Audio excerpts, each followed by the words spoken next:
Hi, I'm Lior, and today I'm gonna run through the Predator costume build. Let's have a look at it, and then we can turn it around and see how it's made. So basically, it's kind of like a spaceship type thing. So let's go around from here. So there's like wings, and there's like a big hood ornament kind of thing on it, the big alien skull, and a whole bunch of other skulls just for fun. Okay, so let's talk about the chases for a little bit. All PVC tubes, there's this custom glue that you can get at Home Depot at the piping area, and once you glue it, it's done. Nothing in the world will break this apart, which also means that if you make a mistake, you have to redo a whole bunch of other parts. So the one thing that's kind of unique that we did are these notches, because basically we wanted to bend the the PVC tubes. We wanted to bend the PVC tubes, and we didn't want them fighting us.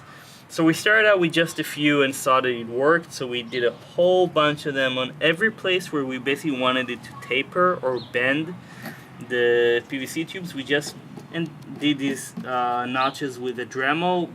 You can see that they go in about a quarter of the tube, or maybe a third of it, but no more, otherwise it will probably break and snap. So we have these notches over here, and basically anywhere it bends. The way the wings connect, we cut very short pieces, and we sanded them with a Dremel, so they're a little thinner, and they slide right into these receptacles. So these are all very easy to find PVC tube pieces. Everything has a cover of birch. Once there's a piece of wood here that's and the wood is screwed, there are screws through the wood into the PVC tubes, and then we glued the L200 onto it.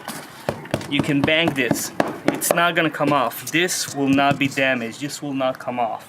See here, where there isn't any wood, I can still kind of bend it, and I don't like it. I don't like the fact that it bends. It damages the paint. It might, if it's in a car being transported or someone kicks it, it might take it off the entire shape. So that's why we don't only build the chassis, but everything has a cover of birch, and the birch doesn't weigh anything. You can lift this whole thing with one hand. So the paint job and the overall look of the chair. Okay, so the details are basically a solder, the cheapest solder you can get, because it kind of ruins it. So it's like a $10 solder, and you just heat it up and you start scoring. And it's best to wear a mask because the fumes are kind of nauseous, especially for this material. I think they're like covers for copper tubes, and you find them in the same area where they have the PVC tubes at Home Depot. So it's L200, which I Plastidip. I always Plastidip it because Plastidip is basically urethane in a can. So it's very durable. Urethane is what our shoe soles are made of, so it's water resistant. So I give it at least 2, usually 3 very thick Plastidip coats. You can get Plastidip anywhere. You can get it as a spray, as a brush on it. I use sprays, and of course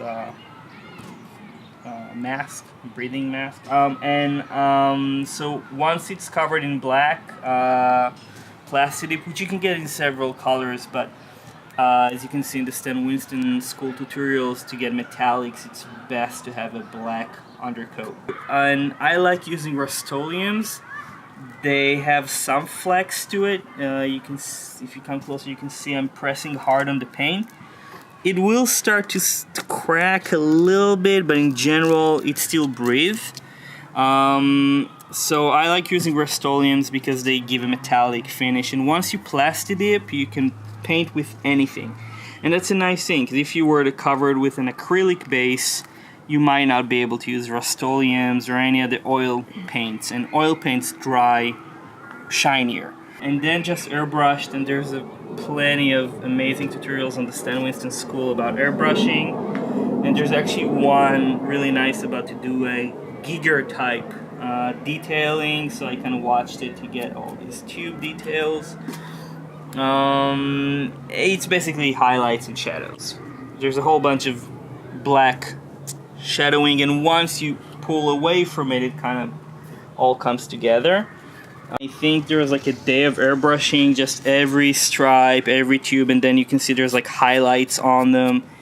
Again, very simple to do, all oil paints. The nice thing about the Rust-Oleums is if you don't have the right pigment for your airbrush, you can just spray them into like a can, like a small can, and use and pour that into the airbrush, and maybe put some thinner and still use it, so you get the same color, the same pigment.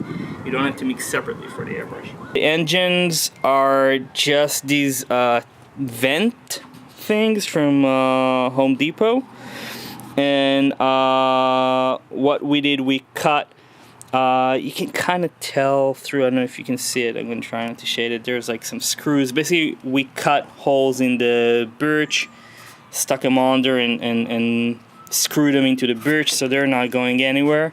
And then this little detail, it's kind of like whatever they call these, they have them on the pods in Star Wars and stuff like that. So again, it's just L200 strips glued and a whole bunch of airbrushing. So the chair basically has LED strips running all underneath it, kind of like a car, and also underneath the wings. These are your standard LED strips. I get them at a local vendor. You can get them online, Amazon. They're 12 volts. So what we use, we buy these packs that have AA batteries, simply because that's the easiest thing for the parents later to change. I try not to use anything that's custom, and also it's cheap. We can always get extras and have them on standby. So basically it has a battery pack here and a battery pack for each wing. And then the LED strips were hot glued semi-successfully, so it's starting to come off. Probably gonna need a retouch soon. I haven't found a better solution than hot glue to the L200, honestly. In terms of how it's sitting on a chair, I'll try to find some pictures, but basically each chair it's different. With the electric chairs, it's much easier because there's no danger of tipping them off or anything. You just find a way to rest it on it, and since it's big, and basically, if you can come around for a second, this part, this little bar went under where Lucas's legs were. That was fine, that kept it in place. And once we're done, even though nobody ever sees these parts, they're underneath, or nobody really sees these parts because the chair is pretty big, I spray painted everything black, everything, just so, you know, it looks more presentable even when it's not on the chair. Hope this is helpful. If there's any questions, please leave comments on the YouTube page. Thank you.